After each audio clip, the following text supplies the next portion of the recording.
Good afternoon. This is meteorologist Drew Lerner of World Weather Incorporated. This is a special update on the U.S. southeastern states drought. You can see clearly that NOAA has declared drought across a big part of the southeastern United States. The only areas not in a true drought are shaded in yellow here, which is abnormally dry. The southeastern states are not in a critically dry situation because there have been some periods of rain and some thunderstorms once in a while as we've moved through these past few weeks. But recent precipitation has been impressively lacking. The majority of the region in the last 30 days has reported well below normal precipitation. The red shading on this chart represents less than 25% of normal precipitation for a big part of the region. Now, it hasn't been absolutely dry, but it has been dry enough with some unusually warm weather we've had in recent weeks to result in a net decline in soil moisture, and well below normal precipitation in general has resulted in the drought status. Now, it's important to note that the southeastern states in the wintertime are usually seeing fairly frequent precipitation. That's because the jet stream usually comes rather far to the south, allowing for contrast air mass temperatures to take place. With the Gulf of America moisture flowing northward with a warm bias and cold polar air coming southward out of the Midwest periodically, usually results in clashing air mass conditions, and that results in significant moisture. But this year, the precipitation has been lacking, and obviously in the 30-day period, it's been rather significant. But it's also been going on for 90 days. You can see here it's not quite as anomalously dry over the 90-day period, but everybody is reporting less than usual precipitation, with the exception of South Carolina and a few counties in central Florida. Now, in South Carolina, the precipitation has been normal to slightly above normal. But for the most part, this region is lacking moisture and needs a significant drink of water, especially as we get closer to the end of February, which is usually the end of the winter season for these areas. Now, in the past week, there were some shower and thunderstorm activity, and the showers and thunderstorms that occurred were kind of erratically dispersed, and you can see that many areas reported only light amounts of precipitation, with North Carolina and even Virginia staying basically dry.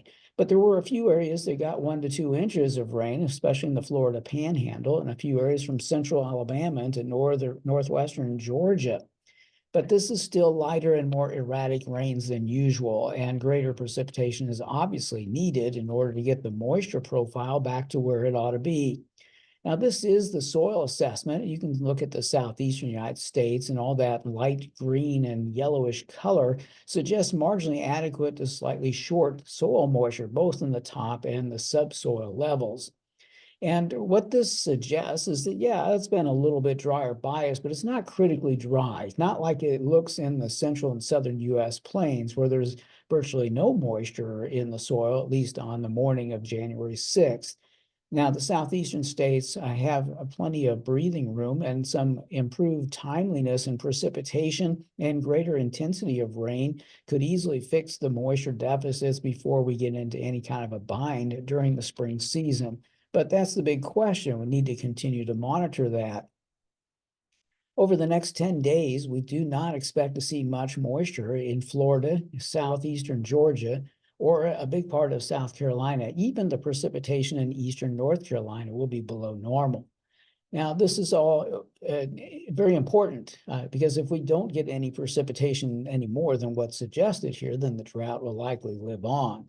But notice just to the northwest, there's some significant moisture. In fact, as we go into the end of this week and the weekend, the Tennessee River Basin area is going to end up with some pretty impressive rains. But that area is not the area we're really focusing in on. We're more interested in the southeast part of Alabama, Georgia, northern Florida, and the Carolinas, where corn, soybeans, and peanuts are abundantly produced in the spring and summer. And it's too soon to fret over this situation in a big time manner, because obviously we have a couple of months here that we can get better precipitation to fall. But we just want to point out the fact that it is drier biased, and we are going to see additional limited rainfall as we move forward in time. The 30-day outlook, which doesn't begin until January 15th, this particular forecast chart is showing a continuation of below normal precipitation for the southeastern United States. And we're also going to see the temperatures holding normal to just slightly above normal. So the situation in the southeast will continue to be one of concern. And while you're looking at this chart, you might just make note of the fact that the U.S. central and southern plains are not advertised to see abundant moisture either. And you just saw their soil moisture profile suggesting a very short top and subsoil moisture. So the situation in the plains is also of concern, but we'll cover that in another special situation report in the future. This is meteorologist Drew Lerner.